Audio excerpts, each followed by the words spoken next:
Olá, senhores, boa tarde, prazer em tê-los aqui. Hoje nós estamos tendo aqui, na verdade, um tema extremamente importante para que nós possamos enxergar, né, quais são as nossas prospectivas, na verdade, em relação ao que vem pela frente em termos de tecnologia, que é chamada de cisne, na verdade, vermelho, tá certo? Quer dizer, isso mexe com todo o nosso modo de pensar, modo de agir, segurança cibernética, principalmente, porque nós ficamos muito mais expostos em relação a tudo isso que está vindo como um todo. Então, nós temos que entender muito bem esse conceito que o mercado já está adotando e as empresas vão adotar, porque não tem saída para elas, vocês vão estar vendo aí no caminho, porque é uma tendência, na verdade, um caminho que está sendo construído e que é irreversível, que é uma das características, tá certo, do cisne vermelho. Não tem como você voltar para trás. Quando eu falo nisso daqui, vamos pensar na possibilidade de vocês voltarem no tempo e pensar, por exemplo, quando veio e foi instalada a luz elétrica. Com a luz elétrica, o que mexeu com o mercado? Mexeu com várias profissões, mexeu com o mercado como um todo. Então, aquele que construía, aquele que fabricava o lampião, já não fabricava mais. Aquela profissão que acendia, na verdade, os lampiões a gás que tinham na rua, não tinham mais essa profissão. Então, é esse tipo de evento, que é um evento disruptivo e, ao mesmo tempo, ele é sistêmico, ele não é isolado, ele pega uma cadeia inteira, né, de produção, ele pega uma cadeia inteira, né, ou um segmento inteiro e joga para o ar, na verdade. Joga para o ar, que a gente fala, tem uma evolução muito abrupta, tá certo? Então, o nosso bate-papo hoje aqui é sobre isso. É uma conversa, é um tema extremamente novo, na verdade, pelo menos eu, brasileiro, tomei ciência disso este ano, tá certo? Já está adotado isso daí desde o ano passado, praticamente, e um ponto fundamental para nós no Brasil. Esse tema foi cunhado pelo cientista brasileiro Silva Meira, certo? Então a gente vai falar aqui um pouquinho sobre isso. Então, cisne vermelho, segurança cibernética como um todo, para a gente ter o nosso processo, né? Vocês entenderem bem qual é o processo que estamos falando, ok? Vamos lá então. Então, o objetivo nosso aqui qual é? Esse objetivo, eu quero expor para vocês o conceito do cisne vermelho, tá certo? Ela é uma metáfora para eventos extremos de natureza ultra imprevisíveis. Por que ultra imprevisíveis? Difícil de você estar ficando olhando para isso e prever. Por exemplo, inteligência artificial. Nós sabemos que ele vai impactar, tá certo? O mundo como um todo, quando ela estiver muito mais evoluída. Já está impactando, mas quando estiver mais evoluída, que sabemos que é irreversível a evolução dela, tá certo? Então é irreversível. Ela é sistêmica. Sistêmica por quê? Porque ela vai abranger e vai fazer acontecer de uma maneira clara vários segmentos, vários outros eventos simultaneamente. E ela é epistemicamente, ela é feita de conhecimento. Epistemicamente é o conhecimento para a ruptura, tá certo? Então, esse é um ponto fundamental. Agora, o que é mais interessante é que quem colabora para que isso venha a acontecer somos nós mesmos. Nós, que eu falo, a comunidade, a natureza humana nossa, o mundo como um todo que está se desenvolvendo, tá certo? Que tem, né, na verdade, que vai quebrar os modelos estatísticos, porque realmente nunca ocorreu. É uma questão sistêmica, é uma questão, na verdade, de conectividade como um todo e que mexe com o modo de vida que nós temos, a forma que nós estamos pensando. Então, mexe com a própria racionalidade cognitiva e institucional que estrutura a ação estratégica. Então, muda radicalmente. A gente vai dar aí alguns exemplos disso, que já estamos vivendo com isso claramente. Eu quero que a gente pense nisso e realmente há uma evolução e um impacto muito grande, por exemplo, né, em todos os segmentos, certo? Então, esse conceito foi desenvolvido aí pelo cientista brasileiro Silva Meira. Ele é cientista-chefe da empresa DDS Company, professor extraordinário aí da Cesar School, professor emérito do Centro de Informática da Universidade Federal de Pernambuco, Recife. É fundador e presidente do Conselho de Administração do Porto Digital lá de Recife. Então, estamos falando aqui de um pernambucano, porreta aí, que fez a essa introspectiva muito forte, criou esse conceito, e a metáfora dele está sendo hoje seguida pelas principais empresas, estão buscando, na verdade, esse aprendizado. Vocês vão ver aí que é um ponto fundamental. Bom, o que a gente começa com isso daqui para você poder estar vendo a forma que estamos trabalhando?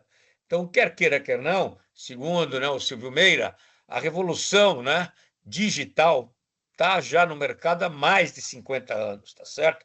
Então, nós começamos aí em 70 para 90, com o digital puramente privado, veio a internet, né, forte, né, o negócio em rede começou a funcionar, vieram os ecossistemas digitais, 2000 a 2010, e a transformação, de fato, começou de 2010 a 2020, tá certo? E a partir de 20, com a quarta revolução, vindo junto aí com a questão da pandemia nossa, nós entramos num ecossistema de plataforma, ou seja, o mundo inteiro fala em plataforma como um todo, softwares de plataformas. Então, isso é que é a nossa revolução digital. E isso tem a ver com o quê? Olhando um pouco para trás, nesses últimos 50 anos. Então, nós temos que saber o que está pegando, tá certo? Então, entra aqui o livro que o Beck escreveu, A Sociedade de Risco. Para nós que lidamos com riscos, isso é fundamental, tá certo? Porque temos uma série de exposições negativas e exposições positivas, mas temos que estar enxergando os dois lados. Então, o Beck já falava que a sociedade moderna, para ele, em 86, né, mais 20 anos, era uma sociedade moderna, mas ele já afirmava claramente que esta sociedade que estamos nós hoje vivendo isso, ela seria composta de novos riscos. De fato, todos os tipos de risco têm em função de quê? Da instabilidade, volatilidade, da incerteza dos novos contextos globais. Então, esse é um ponto fundamental. Os contextos globais significam o quê? Os contextos? A interdependência, intercomunicação, interconectividade, tá certo? Tudo passa a ser touch, tudo passa a se conectar, tudo passa a ficar mais centralizado. Então, isso tudo gera uma série de outros problemas. E um deles é que o risco não tem mais fronteira. Causa e consequência não são limitados. Isso nós temos que entender. Acontece lá na China, impacta aqui. Acontece aqui, impacta lá. Quer dizer, é uma questão de causa e efeito o tempo inteiro. Ou seja, os riscos estão onipresentes, em toda parte, ocorrendo de uma maneira simultânea. Tá certo? Isso é fundamental, este entendimento claro. E neste entendimento claro, entra o quê? Então, entra que os riscos, hoje, independente da sua tipologia, do seu modo do risco ser, ele é interconectado e interdependente. Por isso que, né, as melhores práticas de mercado, inclusive com a 31.050 saindo, né, e sendo publicada aqui no Brasil, nós temos que praticar tanto a criticidade como também a motricidade. Não dá agora, que estamos no século XXI, tá certo? A gente aceitar que vocês não pratiquem a conectividade em risco à motricidade, senhores. Temos que fazer. Isso vai passar por cima de quem não estiver fazendo, ok? É fundamental ter essa visão. Não existe mais os quesitos e que hoje. O espaço, o tempo e o social. Tudo se mistura, tudo, na verdade, passa a ser, na verdade, um único eco-ambiente, um único ecossistema. Ou seja, né, esse slide mostra bem isso daqui, essa imagem, onde você está vendo os vários pontos, né, que se originam, eles acabam saindo, voltam, se conectam, passa por cima do outro. Quer dizer, esse é o mundo que nós estamos vivendo. E esse mundo que estamos vivendo hoje, explicitamente, lá atrás, há 20 anos atrás, nós começamos a dar nomes para eles, né? O anacrônico que nós usávamos, né? Então, a gente passou a ter o anacrônico chamado, né, VUCA, que veio de um ambiente, na época, considerado turbulento e volátil. Então, é importante a gente se lembrar dele. Veio da guerra, na verdade, que era um ambiente de guerra, onde o soldado, o comandante, sofria aquela instabilidade. Isso foi jogado para o mercado privado. Então, eu tinha volatilidade, tinha incerteza, tinha complexidade e tinha ambiguidade. Vejam vocês que sempre a palavra volatilidade, incerteza, complexidade e ambiguidade aparece. Para que nós possamos estar, ou a gente está sobrevivendo naquela época, aquele ambiente, necessitava o quê da gente? Criatividade e pensar fora da caixa. né, para a gente poder ter sobrevivência. Então, na década de 90 para cá, exigia-se da gente criatividade. Vejam vocês, pensar fora da caixa, e a gente vai ver que isso aqui não muda. É uma constante agora que temos que começar também a pensar fora da caixa em cada contexto que venha a ocorrer, em cada mudança que nós estamos aqui vivenciando. Então, isso é fundamental a gente entender. Do VUCA, na pandemia, nós entendemos já que o mundo não era uma revolução só tecnológica, porque o pessoal falava muito em tecnologia.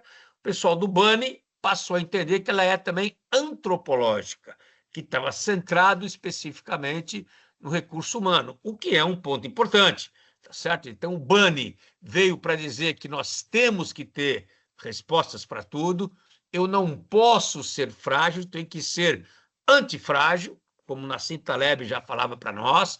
Então, ser antifrágil, eu preciso ter planos A, B, C e D, preciso pensar obrigatoriamente de uma forma diferente. E um ponto importante que entrou aqui, o ponto fundamental do BANI é que o ótimo é inimigo do bom. De novo, ótimo é inimigo do bom, eu tenho que ter uma forma de responder de maneira rápida, tá certo? Esse é o ponto principal.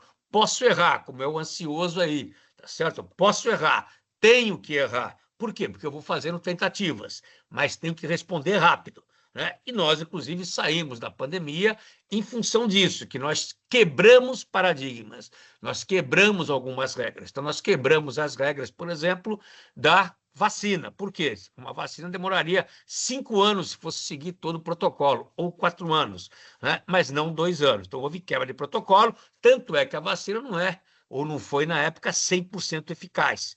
Mas foi 90%? Foi.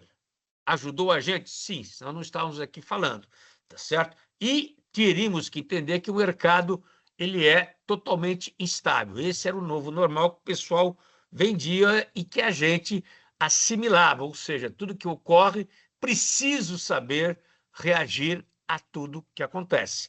Então, VUCA e BANI nos deram uma lição que nós temos que estar pensando constantemente fora da caixa, tá certo? Constantemente eu tenho que estar verificando que ele é exponencial.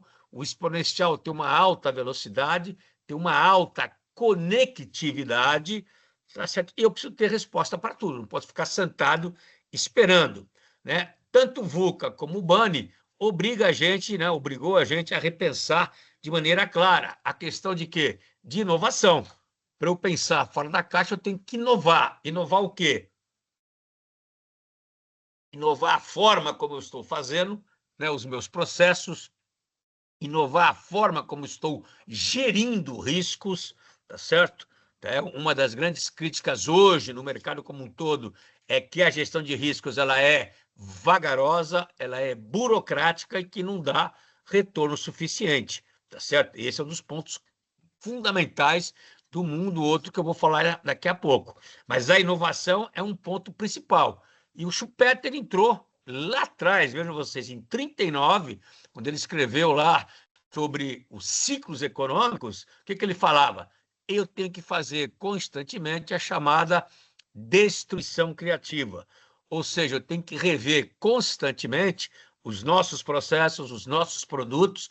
Eu mesmo tenho que destruir, porque se eu não fizer isso, quem vai destruir será o mercado ou o meu concorrente. Então, eu tenho que pular na frente. Eu preciso, na verdade, ter, né, um fator claro que é o da antecipação.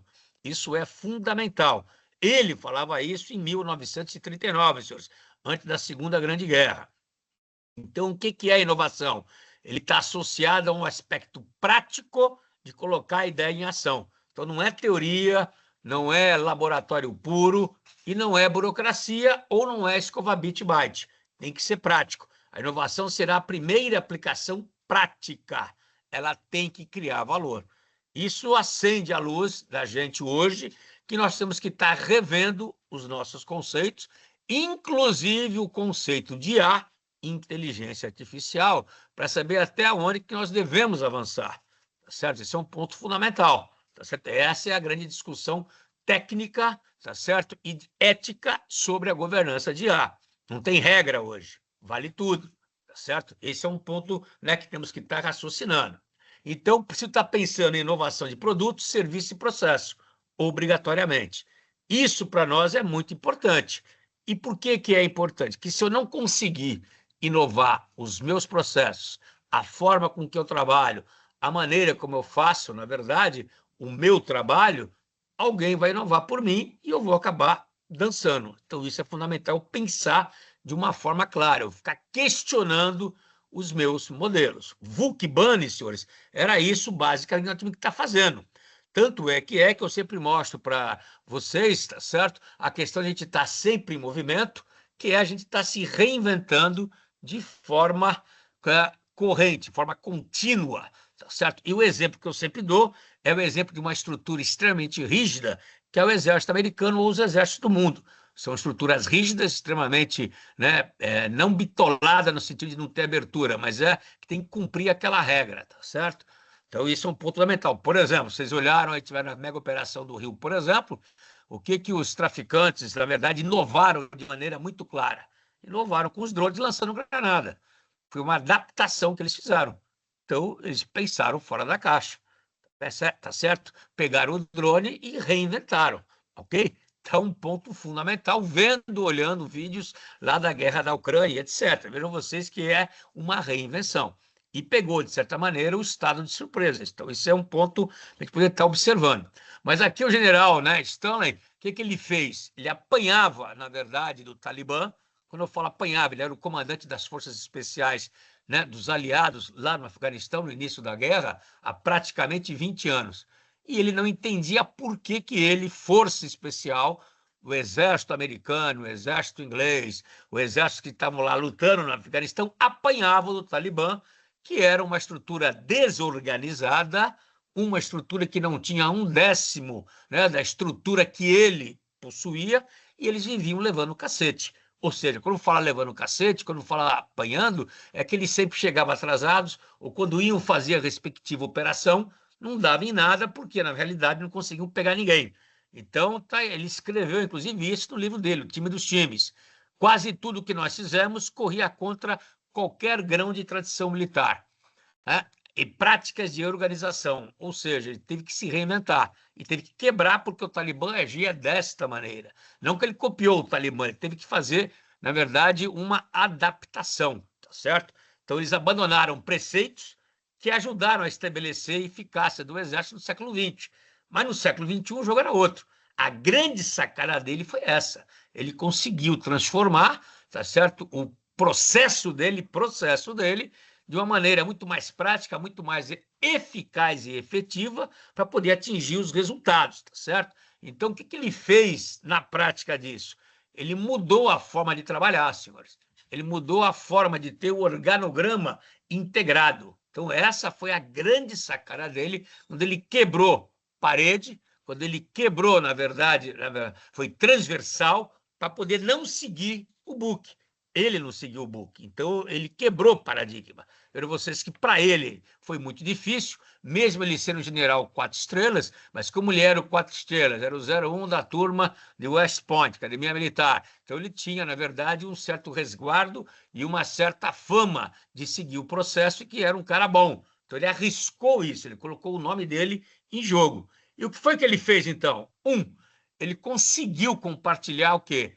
As informações e quebrar os casulos dentro dos casulos que existiam, ou seja, os órgãos de inteligência de toda a força que estava integrada, né, na força que ele comandava, que eram as forças especiais. O inglês, o francês, o australiano, todo mundo, o exército, marinha, aeronáutica, como ocorre em qualquer lugar, tá certo? Então, essa mega operação que aconteceu no Rio de Janeiro, eles conseguiram fazer isso pelo menos, né? As polícias acabaram tendo uma boa, né, e uma ótima, na verdade, interação em relação a isso. 2.500 homens, você compartilhar, o pessoal não atirar um no outro, não se matar, por exemplo, já é um ponto muito positivo, que no meio do caos isso pode acontecer. Então, ele criou times pequenos, de 8 a 12 pessoas, 8 a 12 combatentes, retirou o fardamento, porque ele falou que o Talibã também era uma tropa que não usava fardamento, se misturava com o povo, e ele tinha que fazer a mesma coisa. Claro, a pessoa reconhecia que era americano ou estrangeiro, mas não sabia se era do exército, não sabia. Então, ele colocou isso para poder confundir. E o tempo inteiro, tá certo? Coletando, analisando e interpretando o quê? Informações. E isso passou a circular em todo o contingente, porque um passou a ter confiança no outro. Cada grupo, cada célula sabia o que a outra poderia fazer, porque ele fazia um briefing diário, senhores, com 1.000 pessoas. Das 2.500 pessoas, metade praticamente ia para o briefing diário deles. E ele fazia briefing diário, inclusive, com o pessoal de Washington, com a CIA e etc., que todos estavam no mesmo caldeirão, só que não tinha o quê? O compartilhamento de informações. Falando assim, parece que é fácil, mas nós que estamos no dia a dia sabemos que isso é extremamente complexo. Vocês que estão nas empresas sabem, bem-vindo ao mundo corporativo, que não é fácil trabalhar com isso. Então, ele quebrou parede e casulo. Ele conseguiu fazer isso. Essa foi a grande estratégia que ele fez, e para isso ele teve que mudar a forma de trabalhar, senhores. Isso é fundamental. Os times que estavam lá ficaram empoderados, senhores. O que é ficar empoderado? A pequena fração, que era comandada por um tenente, por um sargento, por um major, tá certo? Por um capitão que seja, ele tinha o poder de fazer o ataque na hora que ele que estava na ponta, determinasse. E ele, general, assumiu a responsabilidade, porque tecnicamente ele, general, é que dava a ordem. Então, até chegar o processo todo para ele tomar a decisão, o pessoal já tinha mudado a estratégia, o Talibã não era mais aquele alvo, ou antecipava mais cedo, mais tarde, quer dizer, nunca dava certo. E com isso passou a ser, na verdade, em real time. Isso é importante. Passou a ser com real time. Então, ele conseguiu mudar. Como que ele conseguiu mudar isso aqui, então? Então, ele mudou a estrutura da força-tarefa. E viram vocês que era uma organização, o Exército Americano, o Exército Brasileiro, o Exército Inglês, extremamente rígida. Ele fez uma revolução violenta no campo de batalha. E, para isso, pensem vocês, ele teve que vender a ideia internamente. Não foi só a questão que ele estava mandando. Porque se ele não comprasse, não vendesse corações e mentes, o pessoal não iria fazer. Fizeram em função da liderança dele. Vocês estão olhando aqui esse organograma, o organograma era assim, e ele fez por fases. Primeira fase foi pegar as equipes de baixo, dentro das próprias casinhas aqui, de cada seção, ele criou a mistura dos times. E ele misturou mesmo, o pessoal da Marinha, o pessoal do Exército, para quê? Para que tivessem, na verdade, confiança. Até que ele deu um passo decisivo e que todos ficavam trocando informações o tempo inteiro. E a informação passou a circular de maneira muito mais rápida. E para vocês terem uma ideia, ele saiu de 30 ações que eles faziam por mês.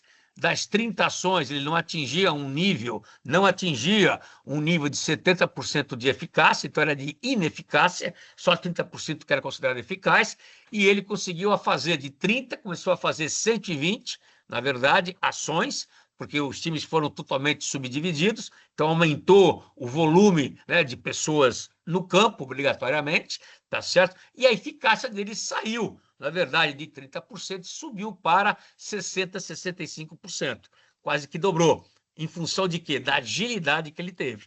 Então, qual é a grande sacada que ele fez, senhores? Ele pensou fora da caixa para mudar a forma de trabalhar, que é o que nós temos que começar a fazer. Nós estamos hoje no século XXI, em outros tempos, então, forma de trabalhar na parte de riscos, por exemplo, não podemos usar planilha. Por que não planilha? Porque planilha não é sistema. E nós precisamos de sistema. Nós temos que interpretar informações do sistema, porque ele vai ter que mostrar para a gente a integração dos riscos. Tem que mostrar para a gente a integração da motoricidade, o que um risco influencia no outro. Isso tem que ser claro para nós.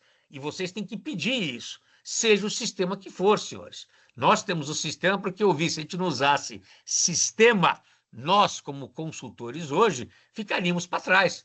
Como é que eu vou na empresa, eu, consultor, e vou usar planilha?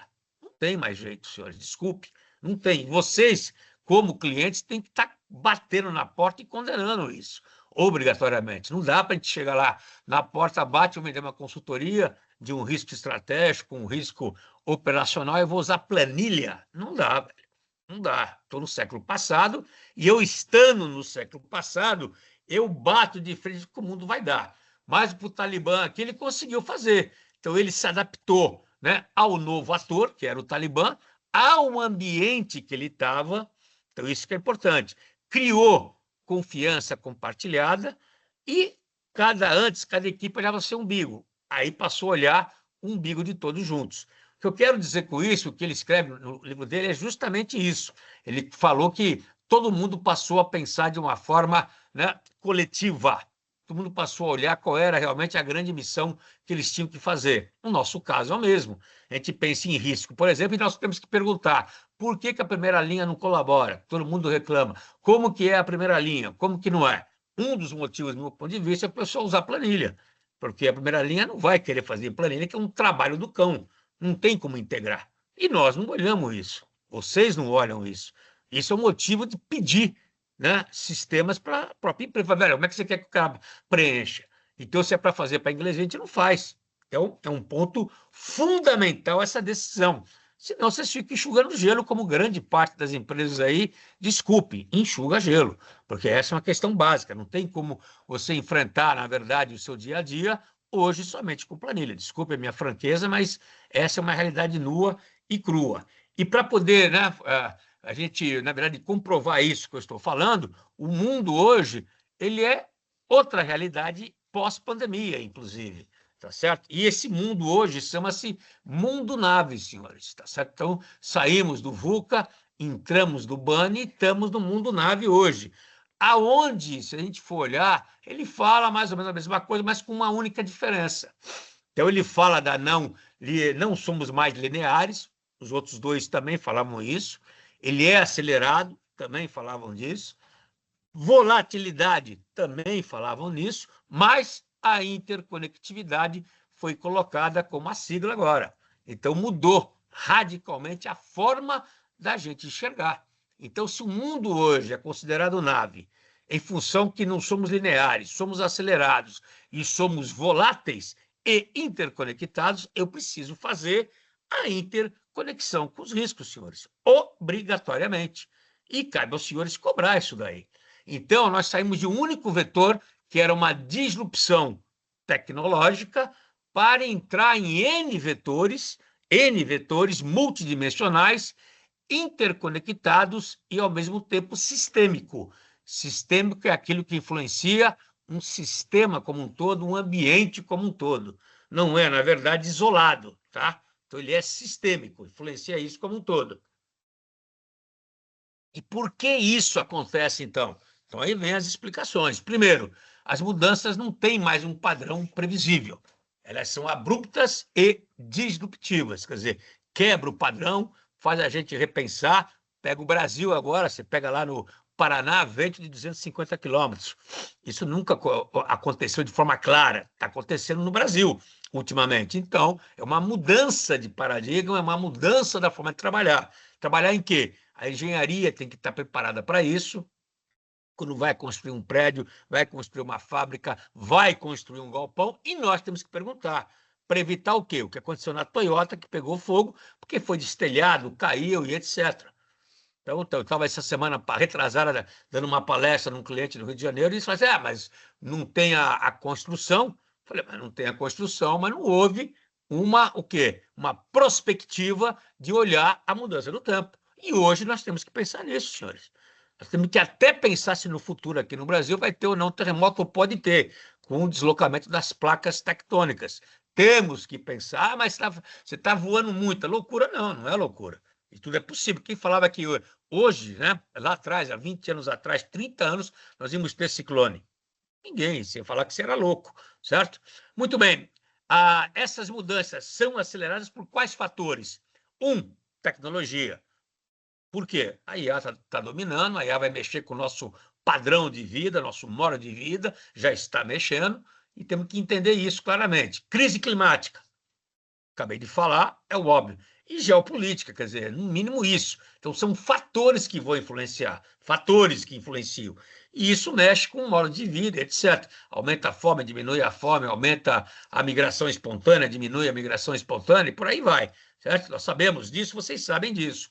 Isso gera o quê? Uma alta instabilidade econômica. Então, o mundo como um todo hoje está num processo claro de taxa de juros altos, ninguém está numa economia tranquila, suave, ninguém está no mundo nisso. Mexe com a questão política, porque a economia mexe com a política obrigatoriamente, e a política mexe com o social, certo? Então, isso aqui é o quê? Interconexão, o econômico, político e social, em todos os níveis, desde o estratégico até o operacional, tá certo? Então, isso é fundamental, essa compreensão, ok? Se a gente não compreender isso, a gente fica para trás.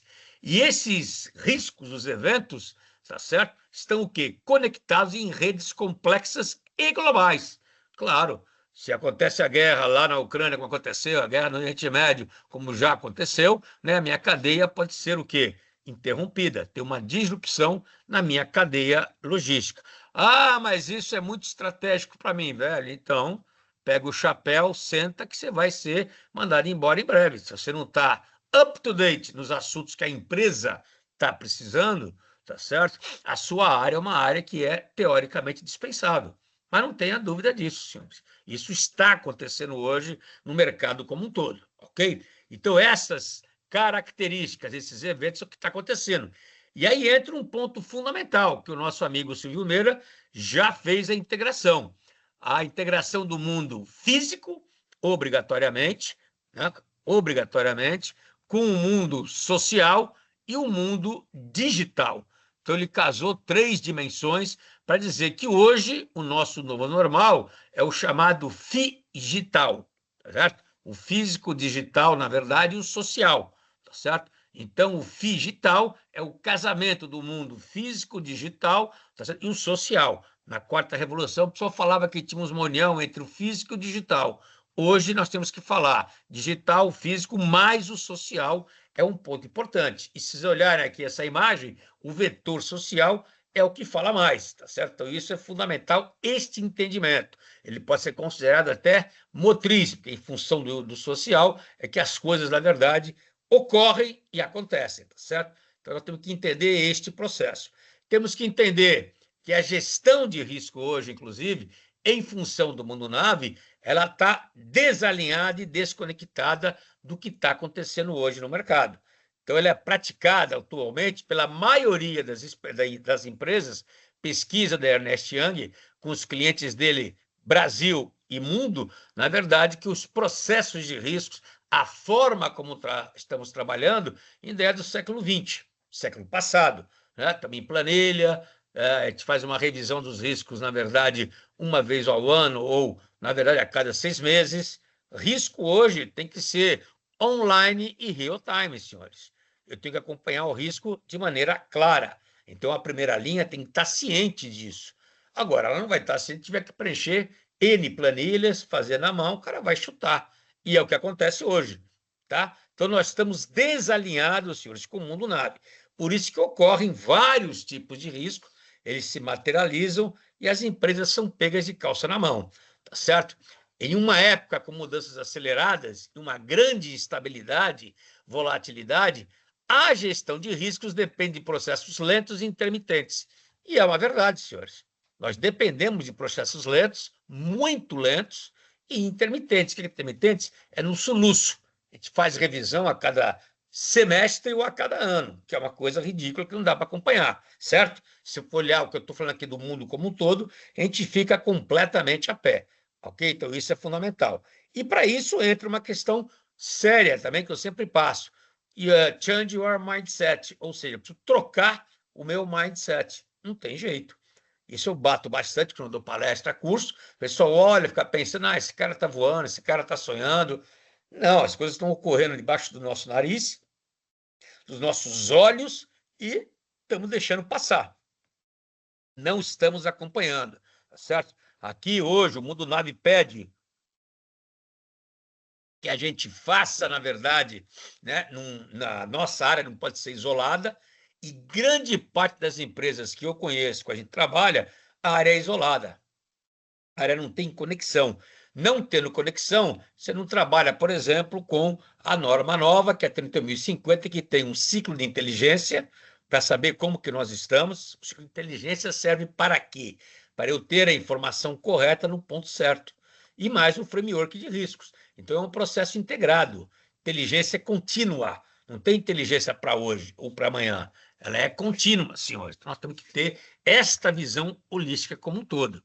Né? A gestão hoje é por silos, por ilhas, que é essa imagem que eu também apresento, ela mostra que isso acontece de maneira diuturna, continuamente. Então, isso não pode acontecer. Tem áreas de risco que não fala com ninguém, está errado.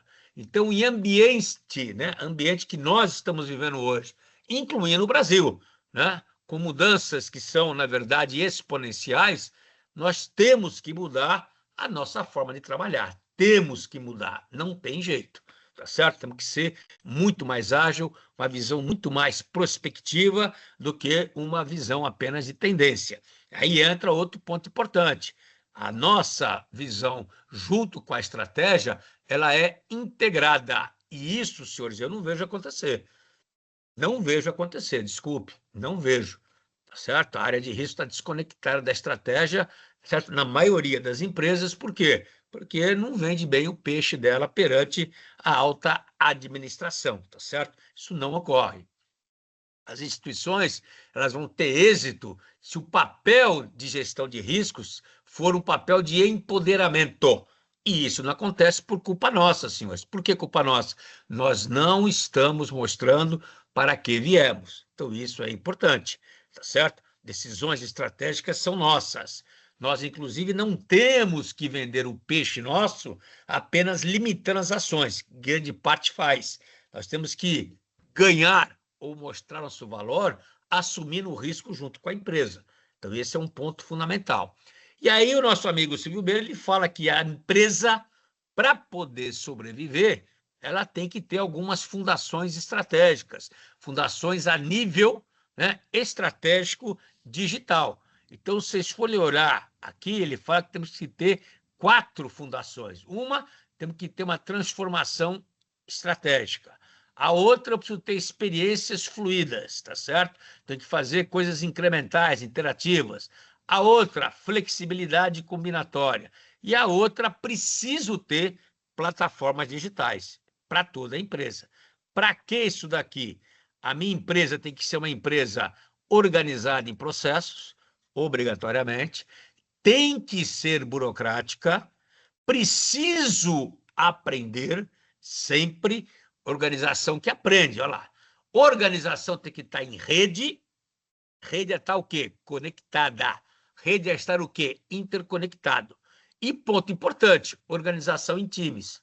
Times dos times. Então, aqui está fazendo uma paródia com o general Stanley, que montou lá atrás, num campo, né, lá no Afeganistão, o time dos times. É a mesma coisa. De novo, processo desburocrático, tá certo? Organização que aprende. O que é isso aqui? Organização que aprende. Eu tenho que estar ouvindo, tenho que estar olhando o que está acontecendo e vou aprender com o que ocorre no mercado e o que poderá ocorrer.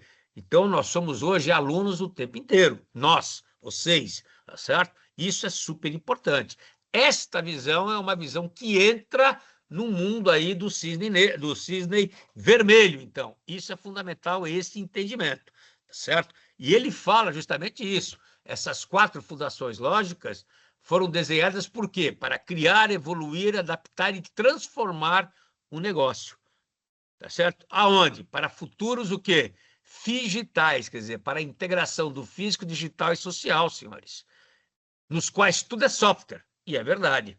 Né? Então, antigamente, quando eu li um livro aí sobre a questão exponencial do mundo, onde a gente tomou a decisão de fazer o sistema, fazer o software, porque era por isso. Porque o mundo ia ser altamente acelerado, tudo ia ser monetizado, como está sendo, tá certo? E o papel ia desaparecer. Então, eu preciso transformar o meu negócio numa plataforma contínua, de inovação contínua, empresa que aprende. E isso vem o porquê. Então, aqui fala claramente, ó, as funções de negócio, né? Ela tem o quê? Que desenhar infraestrutura e serviços, com base em quê?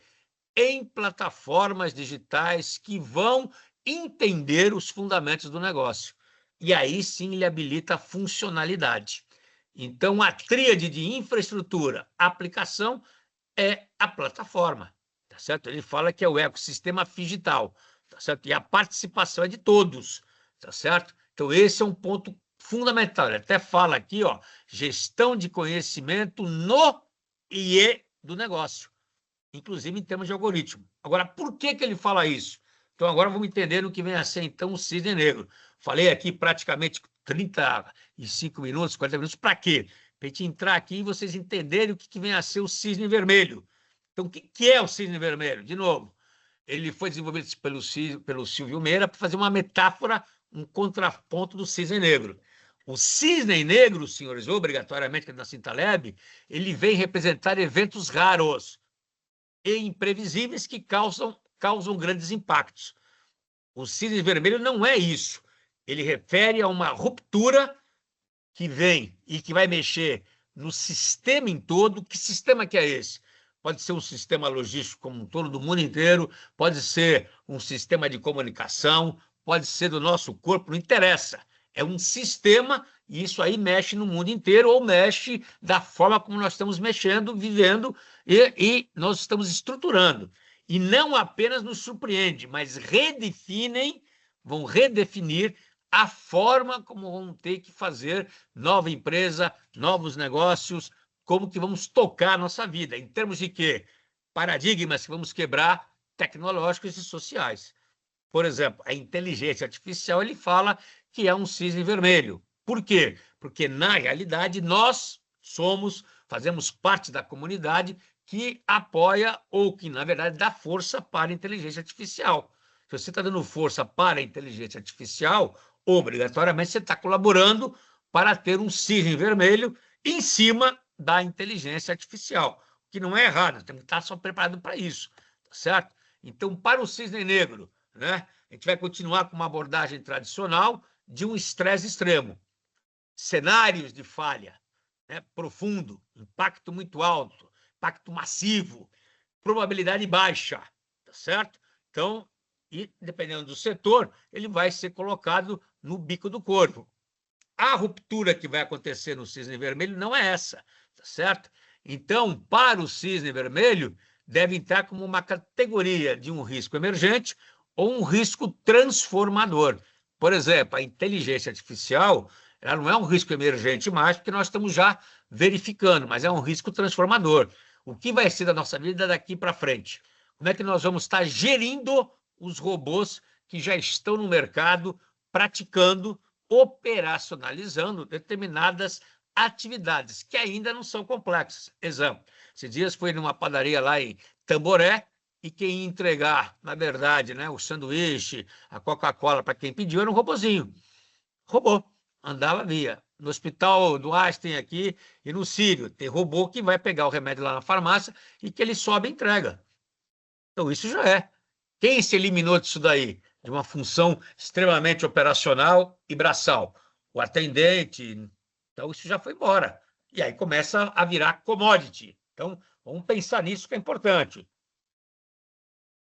Então, não é o que pode dar errado na empresa, mas o que este evento, inteligência artificial, por exemplo, está gerando. O que ele pode mudar radicalmente nossa forma de viver, a nossa estrutura. Então, a probabilidade não é tão baixa quanto o cisne negro. O que importa são os sinais. Que sinais que nós estamos tendo da inteligência artificial que está crescendo, o pessoal passa a praticar cada vez mais a inteligência artificial, começam a surgir novas formas, né, de máquinas trabalhando no lugar do humano, quer dizer, começa a mudar. E que vai ser, tipo, fazer uma trajetória, eu vou fazer uma prospectiva do que vai na frente, vários mercados vão estar sendo mudados, incluindo o mercado de IA, de software, quem desenvolve software, que já está usando IA para desenvolver software. Então, o engenheiro de software, a tendência dele é perder o emprego daqui a um tempo.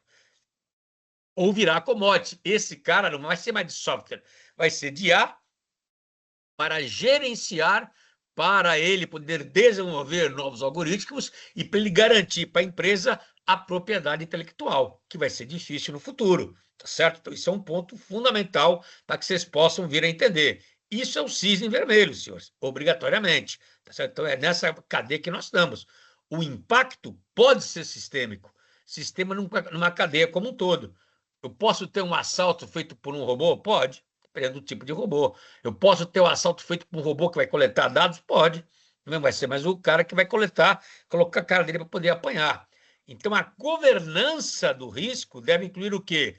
Monitoramento de sinais, que hoje o pessoal não faz isso, interdependências e mudança de regime. cenários de mudança de regime.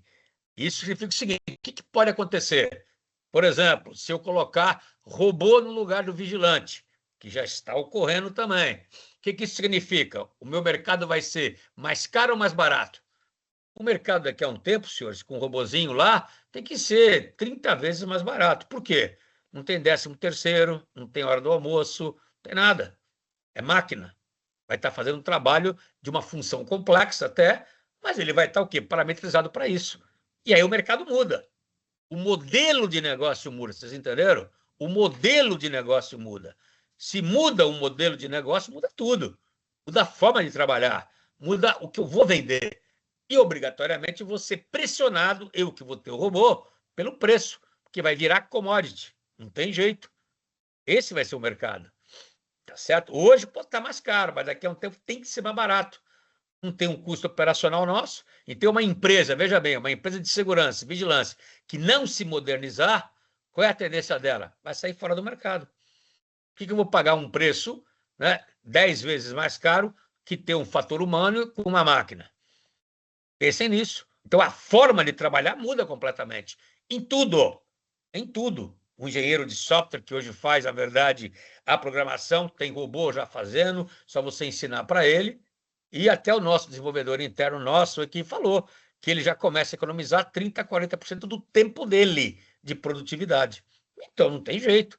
Isso é, na verdade, aquilo que foi feito. Ele não vai parar. É uma tendência que não para, tá certo? Quem usa o ChatGPT aqui, por exemplo, usa e vai continuar usando. Por quê? Porque cada vez mais ele vai estar melhor, vai estar mais, digamos assim, associado e acomodado na nossa, sabendo que nós queremos mais e cada vez mais, e ganha velocidade. Quando a gente faz pesquisa no chat, na inteligência artificial, você ganha um monte de tempo. Tem jeito. Isso é realidade. Então, é isso que está mexendo hoje com o mercado como um todo. Isso, senhores, é o cisne vermelho. Porque como é que vai ser daqui a uns tempos? Então, o exemplo citado para ele, o que vem a ser? Né? O cisne vermelho é o potencial de transformar o negócio. Potencial. Transformar o negócio, infraestrutura e sistemas sociais. De forma o quê? Irreversível. Então, a inteligência artificial, por exemplo, é o quê? É um cisne vermelho que está transformando o quê? O meu negócio, a infraestrutura que eu tenho por trás, sistemas sociais. Vai mudar isso aí? Tecnicamente, não. A não ser que te tenha uma decisão, quando eu falo nós temos uma decisão, o mundo tem uma decisão de não ter mais inteligência artificial, tá certo? Nem todas, mas a grande maioria vai ser, velho. Você não tem jeito, você vai ver por aqui. A grande maioria vai ser. Inclusive soldado, policial, vai mudar, teoricamente falando. Estou dizendo aqui que ele é reversível em função disso. Claro, a inteligência tem que estar crescendo. E aí ele coloca o quê aqui? Ele coloca aqui a comparação com as características que pode ter. Probabilidade e previsibilidade. Né? No caso do cisne vermelho, são sinais fracos. Que nós temos os sinais hoje, nós temos, só que ninguém está colocando isso para poder ter foco. O Silvio colocou, tá certo? Quando fala em impacto, vai ser alto massivo. Porque, tecnicamente, senhores, não tem jeito, tendo um robozinho, a vigilância operacional por um todo vai acabar sumindo. Como muita função na indústria já sumiu. Você entra na indústria automobilística, por exemplo, quem é que monta carro? Somos nós ou são os robôs? Robôs. Não tem jeito. Não tem como escapar disso. Tá certo? Natureza, né? Evento externo, um modelo, uma ruptura fora da curva. Ruptura interna ou sistêmica. Sistemas interligados, que podem gerar problemas maiores, que podem mudar. O clima, por exemplo, é irreversível, a não ser que a gente pare obrigatoriamente de usar o que estamos usando. Certo? Trump, por exemplo, não concorda com isso e vai continuar usando. Relação com modelos de risco, nossa área, também desafia, mas a oportunidade de uma detecção precoce, tá certo? Ver sinais fracos, interconectar e se preparar para ele, porque eu não posso evitar que isso venha acontecer. Essa é a questão. Eu posso mitigar. Então, esse é o ponto fundamental.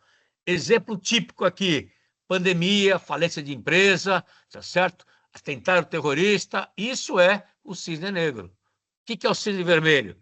Eu vou fazer o quê? Transformação profunda na tecnologia. A IA generativa. A IA que gera, na verdade, tá certo? Informações novas. Então, a IA generativa, ela transforma, né, o que ela vê de informação que ela tem já colocada, né, no banco de dados dela, e vai transformar para novas informações. E tem uma IA que é agêntica, chama de agêntica. A agêntica é que ela vai tomar decisão, toma decisão, está lá na frente. E tem empresa investindo muita grana nisso, tá certo? Então, esse é um ponto que temos que estar olhando, que tem que ter mudanças regulatórias, por exemplo, radicalizadas. Então, isso aqui são as características que nós temos que estar entendendo do cisne vermelho. Então, isso é importante. E aí nós temos que pensar fora da curva completamente. O que vai ser daqui a 10 anos, 15 anos, 20 anos? Porque hoje as evoluções estão sendo exponenciais e não mais lineares, tá certo? Eu imaginei que a gente não ia ver isso daqui, tá certo? Isso é fundamental. Isso é fundamental. Quer dizer, a severidade é o impacto. Como você levantou aí, eu tenho que fazer processos para reduzir o impacto. Como é que eu reduzo o impacto? Me acomodando, me adaptando ao novo ambiente que eu vou estar enfrentando. Porque eu não posso evitar, tá? Não posso inibir que isso venha a acontecer. Por exemplo, IA. Como é que você vai lidar com IA? Se você não fizer isso, você fica fora da curva, velho. E ficando fora da curva, a gente fica a pé, certo? Então, isso é importante de entender este processo. Quais são os pilares, na verdade, do cisne, na verdade, vermelho? Então, ele tem que ter hiperconectividade, o que vem a ser isso? Hiperconectividade que está um ligado para o outro. Então, empresas ou cadeias que ignoram as dependências externas ou efeito cascata vão ficar expostas. E isso, senhores, se forem pensar, muitas empresas, a maioria, não faz a interconexão. Não fazem. E aí, tchau. Sincronicidade. O que é isso aí? Acontece eventos simultâneos. Então, entra problemas em cascata e vários outros acabam acontecendo de forma simultânea. Preciso saber responder a isso, tá certo? Irreversibilidade. A ruptura não causa apenas dano, mas altera a forma permanente de eu trabalhar, das minhas estruturas. Então, é irreversível. É característica dela. IA já está no nosso âmago, IA já está com a gente, estamos convivendo. Quem não trabalha com IA, tá? Estamos perdendo tempo com isso, temos que trabalhar, senão ficamos para trás. Invisibilidade paradoxal, sinais fracos ou vulnerabilidades que são visíveis, ou poderiam ser visíveis, mas são ignorados pelos vieses cognitivos nossos. Isso chama-se invisibilidade paradoxal. Ela está lá, não estamos vendo, que estamos ignorando. Então, entra a falha de monitoramento, a gente subestima o risco emergente, a gente acha que não vai acontecer. Não adianta, senhor. Nós temos que pensar fora da caixa e pegar o pior cenário para nós, positivo e negativo. Transcendência, na verdade, paradigmática. A ruptura exige novos modelos mentais. Pronto, eu tenho que quebrar o modelo antigo, eu tenho que quebrar o que venho fazendo e reconstruir. Então, aquilo que o Schumpeter falava em 39, destruição criativa, eu tenho que fazer isso. Como que a minha empresa de segurança, por exemplo, vai sobreviver? Se o vigilante tem chance de acabar. Estou dizendo que vai acabar, mas vai reduzir. Como aconteceu quando teve automatização, quando teve os sistemas integrados. Então, nós temos que estar olhando isso. Não tem, a mão de obra nunca vai acabar. Ô, senhores, não podemos falar isso. A gente não sabe, né? Vocês vão ver aqui os tipos de inteligência hoje artificiais que são exigidos hoje para a gente poder ter. Então, está muito na frente, muita empresa, e estamos para trás nesse aspecto aqui. Então, é importante a gente pensar nesse segmento. E tem que quebrar paradigma. Então, ele propõe um modelo, né, que chama-se MIA, é o modelo de capacidade da IA. As empresas têm que trabalhar com IA. E o pior não é isso. Você pega as empresas hoje, pesquisas feitas pela Big Four, as empresas de consultoria internacionais, o que as empresas falam? Mais da metade não está preparada para trabalhar com inteligência artificial. Então, tecnicamente, mais da metade vai para o brejo, se não andar rápido, porque é uma realidade. Ó. Então, para ter resiliência nesse novo ambiente, tem que fazer o quê? Tem que ter uma agilidade estratégica radical. Tenho que ter.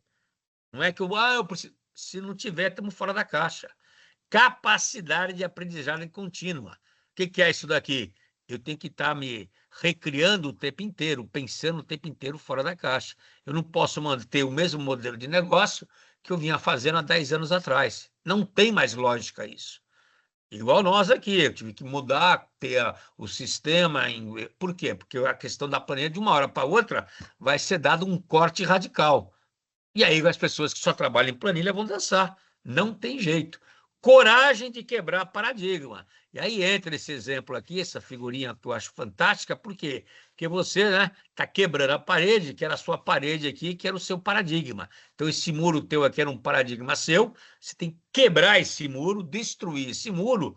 Quando eu falo destruir, não é que você vai destruir por destruir, você vai destruir para ter, na verdade, uma destruição criativa. Isso é fundamental. Se nós não fizermos isso, ficaremos para trás. E entra o que o pessoal está falando hoje em dia. Ó. O objetivo dessa maturidade e inteligência é mapear o quê? A evolução e a integração da IA nas organizações, desde o uso descritivo, que é o mais básico, até o nível estratégico, em que a IA vai participar da formulação, né, das decisões de negócio. Para vocês terem uma ideia, senhores, já estamos pensando aqui, isso é no mundo, tá? Temos aí 9 níveis de inteligência artificial. 9 níveis. E o mundo está partindo aqui já, saindo da quinta, indo para a sexta, e a tendência é chegar aqui em cima, onde vai tomar decisão, sim. Aí eu pergunto para vocês, se a IA tomar decisão, como é que fica nós? Não vai ter mais a gente? Qual vai ser o futuro? Temos que pensar. Isso é um cisne vermelho, certo? Porque é uma questão irreversível. Ou você acha que vai ter uma regulação que vai fazer parar aqui, ó? Ninguém sai da inteligência aumentada. Mentira. Os caras vão desenvolver por baixo do pano, vai ter. Então, aqui o impacto cada vez mais é crescente e a curva de complexidade, obviamente, sobe, certo? E aqui tem uma breve descrição do que é cada uma, tá certo? Eu não vou ler isso aqui, eu vou só dizer o seguinte: a descritiva é o mais básico. O que está acontecendo hoje? Então, a IA serve para isso. Ela vai dizer o que está acontecendo, fazer pesquisa, então é o básico do básico. Isso aqui é quando começou o chat GPT, lá atrás, já está na 5ª versão, certo? Então, essa é a questão de você estar olhando. Uma inteligência artificial descritiva, uma inteligência de diagnóstico. Por que está acontecendo? Começo a aprofundar, vou mais nas causas, tá certo? Então, a 1 e a 2 tem? Tem, já tem no mercado e já está até ultrapassada. Preditiva, o que vai acontecer? Por quê? Ele simplesmente faz uma projeção. Ele faz apenas uma projeção em termos de ele fez o estudo e puxa a linha de tendência. Então, ele cruza, ele não faz a prospectiva, ele faz a projetiva. E faz bem se tiver uma boa inteligência artificial muito bem modelada, né, com sistemas, processos matemáticos atrás. Não tem problema nenhum, mas é preditiva, tá certo? Prescritiva, o que devemos fazer. Então, o que vai acontecer e o que devemos fazer. Então, vocês estão vendo aqui que estamos na 6ª posição, tá certo? Desculpe, na 4ª posição, aonde ela já existe no mercado, senhores. Isso já existe. Se você pedir lá para o ChatGPT dizer quais são as soluções que você tem, ele vai buscar o mercado que você está querendo, no banco de dados dele, e vai trazer para nós algumas sugestões e soluções. Não é algo tão criativo, mas é que ele está conseguindo pensar e pode pensar melhor que nós, pela rapidez. Depois a gente vai em cima dele e faz depois uma filtragem. Mas isso já acontece, certo? Muito bem. Vamos pegar a 5ª aqui, decisão.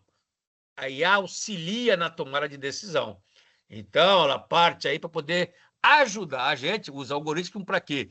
Para otimizar, na verdade, técnicas de análise de risco para avaliar múltiplas opções e cenários. Então, eu posso ter, na verdade, um sistema que vá dar a decisão se ela tiver parametrizada para isso, certo? Parametrizada. Então, se não tiver, não serve. Ela vai se basear ainda no que tiver ainda no seu banco de dados, tá certo? Vou para sexto nível. Aí começa a complicar, tá certo? Aumentada. A inteligência aumentada toma decisões com humanos. Ele aprende, na verdade, ele aprende com o que tem de informação lá dentro e vai verificar quais são as possibilidades. Não esqueçam que A é gelada, é uma máquina. Então, é igual aconteceu na Ucrânia lá com os robôs de guerra. Ele matava até e mata até o próprio companheiro. Por quê? Porque se estiver na frente dele, o cara tira. Ele foi parametrizado para tirar quem está na frente. Então, não pode ficar na frente. Ficou, dançou, virou inimigo. Né? Neste caso aqui, não. Ele já sabe identificar o quê? Ele vai receber um input de falha diferente, do logo diferente, tá certo? Esse é o ponto fundamental. Então, a inteligência aumentar toma a decisão por nós, com o conhecimento e a experiência humana. E ele tem uma capacidade analítica, tá certo? Aí já sobe de nível. O sétimo, o que que é? Autônoma, toma decisão sozinha, sem a nossa supervisão. Então, essa aqui ainda não existe 100%, passa, né, a ter. Então, você vendo vocês que até a sexta, né, a sexta ainda não está 100% correta, mas a sétima, oitava e a nona vai estar em desenvolvimento. E é isso que o pessoal está investindo para tomar decisão. Então, quem falou aí, que eu não me lembro quem, falou, o homem tem que, da segurança não vai. Não sei, não sei. Sinceramente, eu não sei. Não temos justificativa para isso. Você vai ter um teu auxiliar que toma a decisão por você, você não vai precisar gerir, ele está parametrizado por isso, é inteligente, pensa como você, raciocina, ele aprendeu a fazer isso. Né? Aprendeu. Então ele vai seguir a tendência que tem, vai desenvolver. É o que passa nos filmes aí, mas é isso, é autônoma, tá certo?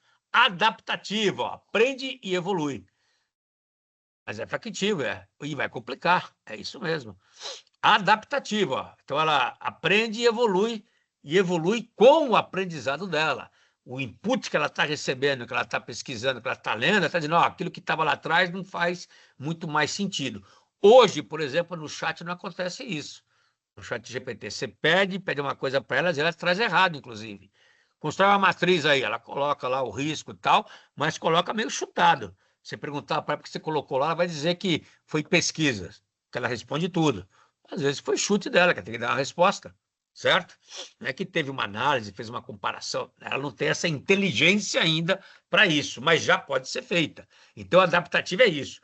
E o nosso The Best, o que é? A inteligência estratégica. Define e executa a estratégia. É o must do must, tá certo? Mas são 9 níveis, senhores, de inteligência artificial. Esse tipo de inteligência, os 9 níveis, estão no mercado de uma forma ou não maior ou menor desenvolvidas, mas são esses 9 níveis que estão mapeados. E são esses 9 níveis que as empresas vão colocar pela frente, obrigatoriamente, num dado momento, certo? Hoje nós estamos ainda para terceiro para quarto, quarto para quinto, nós estamos lá embaixo ainda caminhando com isso. Mas é um ponto importante a gente raciocinar e pensar.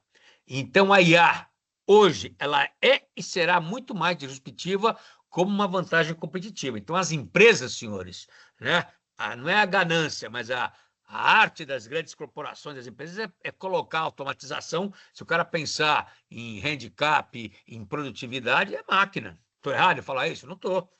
Esse é o handicap que tem, certo? Não tem jeito. É aí que o pessoal está focando para poder ter. E nós temos que nos prepararmos para isso, preparar gerações futuras para isso. Tá certo? É fundamental a gente raciocinar com isso. É a forma de a gente poder estar empregando. Ela vai deixar de ser uma ferramenta. Olha o que está colocado aqui, hein? Vai deixar de ser uma ferramenta de gestão da complexidade, ou seja, tarefas complexas. Usa o robozinho que vai lá na frente pegar a bomba lá, só que ele vai pegar a bomba e ele vai desmontar. Beleza, mas não tem mais o risco da vida humana. Vai ter soldado assim? Pode ter. Então, ele vai ser um agente de reinvenção organizacional. Então, esse é o que vai estar, o cisne vermelho é isso. Ele muda a forma de trabalhar por completo, senhores. É isso que eu quero bater em vocês. E quem não se adaptar a esta nova realidade, ou seja, as empresas, então não adianta eu querer competir hoje, pega as multinacionais que estão aqui no Brasil, vou pegar um carro maravilhoso, vou fazer à mão o carro inteiro, manualmente, velho, tchau.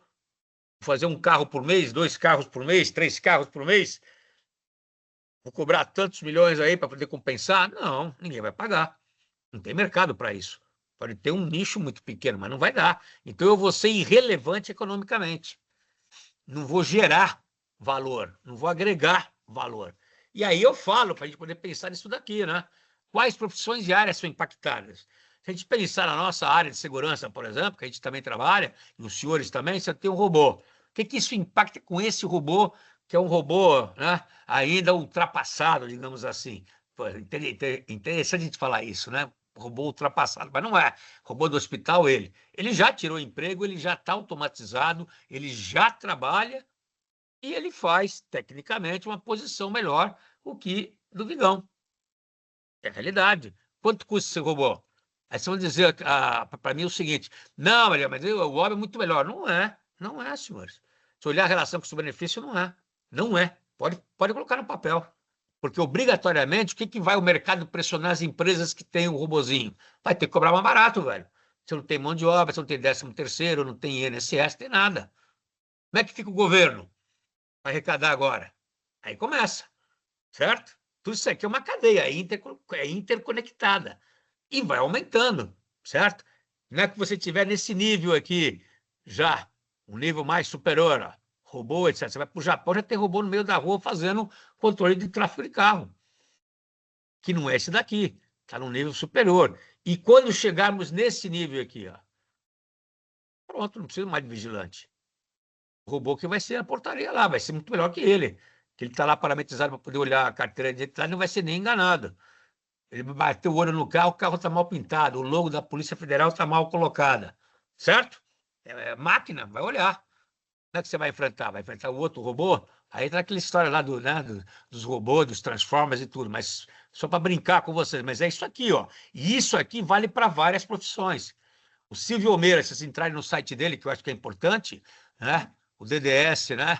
Entra lá, põe no Google, ele tem lá cases interessantíssimos. Um deles é da própria área de TI, que ele fala que o desenvolvedor de software vai sofrer com isso daqui, ó. Por quê? Porque vai perder o lugar dele e vai ficar mais barato. Então, olha que interessante, a própria IA vai ficar muito mais barata, porque, obrigatoriamente, eu não tenho o custo da mão de obra. Eu não tenho, na verdade, o peso da mão de obra. Olha que interessante. O peso da mão de obra para poder estar trabalhando por ele. Tem a máquina. E a máquina não tem fome, não tem dor de barriga, não tem nada. Ah, mas custou caro desenvolver. Custou, agora virou commodity. E por que virou commodity?